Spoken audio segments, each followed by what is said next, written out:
ಅಲ್ಲ ರೈತರ ಮೇಲೆ ಅಂತಲ್ಲ, ಯಾರು ಹೊಡೆದವ್ರೆ ಅವ್ರ ಮೇಲೆ FIR ಹಾಕವ್ರೆ ಅಷ್ಟೇ.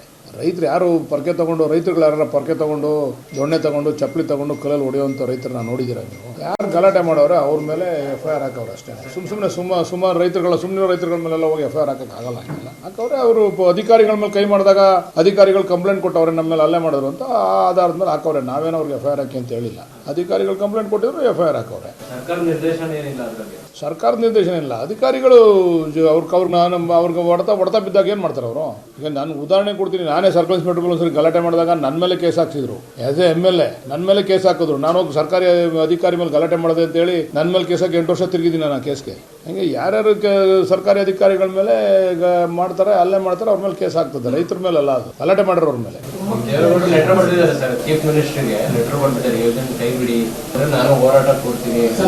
ಅದಿರಲಿ, ಅದ್ರ ಬಗ್ಗೆ ನಾನು ರಿಯಾಕ್ಟ್ ಮಾಡಕ್ ಹೋಗಲ್ಲ. ಬಟ್ ಅವ್ರ ಮಗನೇ ಇದ್ದಾಗ ಬಿಡಿಸ್ಬೋದಾಗಿತ್ತು ದೇವೇಗೌಡರು. ಇದೇ ರೈತರು ಹೋಗಿ ದೇವೇಗೌಡರ ಹತ್ರ 2018ರಲ್ಲಿ ನಿಮ್ಮ ಮಗ ಅವ್ರಿಗೆ ಹೇಳಿ ದಯಮಾಡಿ ಇದನ್ನ ಡ್ರಾಪ್ ಮಾಡಿಸಿ ಅಂತ ಹೋದಾಗ, ಇಲ್ಲ ಹಂಗೆ ಮಾಡೋಕ್ಕಾಗಲ್ಲ, ಅವನೇನು ಹೇಳ್ತಾನೆ ಹಂಗೆ ಕೇಳ್ಕೊಂಡು ಹೋಗಿ ಅಂತ ಹೇಳಿದಂಥ ದೇವೇಗೌಡರು ಇವತ್ತು DK ಶಿವಕುಮಾರ್ ಅವರು ಮುಖ್ಯಮಂತ್ರಿ ಆಗಿದ್ದಾರೆ ಅಂತೇಳಿ ಅದು ಯಾವುದೇ ಇಶ್ಯೂ. ಈಗ ನೋಡಿ, ದೇವೇಗೌಡರಿಗೆ ಬಹಳ ಜ್ವಲಂತ ಸಮಸ್ಯೆಗಳಿದ್ದಾವೆ ಈ ರಾಜ್ಯದಲ್ಲಿ. ಅದು ಮೇಕೆದಾಟು ಇರ್ಬೋದು, ಮಹದಾಯಿ ಇರ್ಬೋದು, ಈ ರೀತಿ ಅನೇಕ ಇಶ್ಯೂಸ್ಗಳಿದ್ದಾವೆ. ಅದ್ರ ಬಗ್ಗೆ ಅವರು ಬೆಳಕು ಚೆಲ್ಲಬೇಕು, ಅದ್ರ ಬಗ್ಗೆ ಅವರು ಹೋರಾಟ ಮಾಡಬೇಕು. ಅದ್ರ ಬಗ್ಗೆ ಅವರು ನರೇಂದ್ರ ಮೋದಿ ಅವ್ರಿಗೆ ಕಾಸ ಇದ್ದಾರೆ. ನರೇಂದ್ರ ಮೋದಿ ಅವ್ರ ಹತ್ರ ಹೋಗಿ ಇಂಥ ಸಮಸ್ಯೆಗಳನ್ನ ಬಗೆಹರಿಸಲಿ.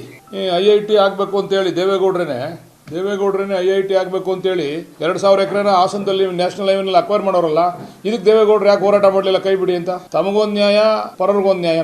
ಅವ್ರಿಗೆ ಮೂಲ ಉದ್ದೇಶ ಏನಂತಂದ್ರೆ DK ಶಿವಕುಮಾರ್ ಅವ್ರ ಮೇಲೆ ಕಪ್ಪು ಮಸಿ, ಅವ್ರ ಮುಖಕ್ಕೆ ಕಪ್ಪು ಮಸಿ ಬೆಳಿಬೇಕು, ಅವ್ರಿಗೆ ಕೆಟ್ಟ ಹೆಸರು ಬರಬೇಕು. ಅದಕ್ಕೆ ಏನೇನು ಷಡ್ಯಂತ್ರ ಮಾಡಬೇಕು ಅದೆಲ್ಲ ಸೇರಿ ಅವ್ರ ಕುಟುಂಬ ಮಾಡ್ತಾ ಇದೆ. ದೇವೇಗೌಡರು, ಕುಮಾರಸ್ವಾಮಿ ಅವರು ಇರ್ಬೋದು, ಎಲ್ಲರೂ ಸೇರಿ ಮಾಡ್ತಾ ಇರ್ತಕ್ಕಂಥದ್ದು ಷಡ್ಯಂತ್ರ. ಈಗ ಹಾಸನದಲ್ಲಿ ಮೊನ್ನೆ ಇವರು DK ಶಿವಕುಮಾರ್ ಅವ್ರು ಕರ್ಸಿ ಅವ್ರಿಗೆ ಪರಿಹಾರ ಕೊಟ್ಟರು, ಇದುವರೆಗೂ ಪರಿಹಾರ ಕೊಟ್ಟಿರಲ್ಲ. ಫೈನಲ್ ನೋಟಿಫಿಕೇಶನ್ ಯಾಕೆ ಮಾಡಿದ್ರು? IITನೇ ಮಂಜೂರಾಗಿಲ್ಲ ಇನ್ನ ಕೇಂದ್ರದಿಂದ. ಫೈನಲ್ ನೋಟಿಫಿಕೇಶನ್ ಮಾಡ್ಬಿಟ್ಟು 2000 ಎಕರೆ ಆ ರೈತರು ಬಾಯಿ ಪಡ್ಕೊಂಡ್ರು, ಬೀದಿಗೆ ಬಂದ್ರು, ಅವ್ರಿಗೇನು ಕೇಳಲಿಲ್ಲ ರೇವಣ್ಣ ಅವರು. ಅಲ್ಲೊಂದು ನ್ಯಾಯ ಹಾಸನದಲ್ಲಿ, ಇಲ್ಲೊಂದು ನ್ಯಾಯ ನಂಗಂದ್ರೆ ದೇವೇಗೌಡರು ಆತ್ಮಾವಲೋಕನ ಮಾಡ್ಕೋಬೇಕು. ಈ ವಿಚಾರದಲ್ಲಿ ತಮ್ಮ ಪುತ್ರ ವ್ಯಾಮೋಹದಿಂದ ಹೊರಗಡೆ ಬರಬೇಕು. ಏನ್ ನಡೀತದೆ ರಾಜ್ಯ ಸರ್ಕಾರ ತೀರ್ಮಾನ ತಗೊಂತದೆ. ಅದ್ರ ಬಗ್ಗೆ ರೈತರ ಹಿತಾಸಕ್ತಿನೂ ಐತೆ ನಮಗೆ. ಅದ್ರಲ್ಲಿ ಮೆಜಾರಿಟಿ ರೈತರು ಕೇಳಿದ್ದಾರೆ ಅಂತ ಮಾಡಿದೀವಿ ನಾವು. ಈಗಾಗಲೇ ಲ್ಯಾಂಡ್ ಫೈನಲ್ ನೋಟಿಫಿಕೇಶನ್ ಆಗಿರುವಂತ ಜಾಗದಲ್ಲೆಲ್ಲ ಆಲ್ಮೋಸ್ಟ್ ಒಪ್ಪಿಗೆ ಕೊಟ್ಟು ಎಲ್ಲ ದುಡ್ಡು ತಗೊಂಡಿದ್ದಾರೆ. ಈಗ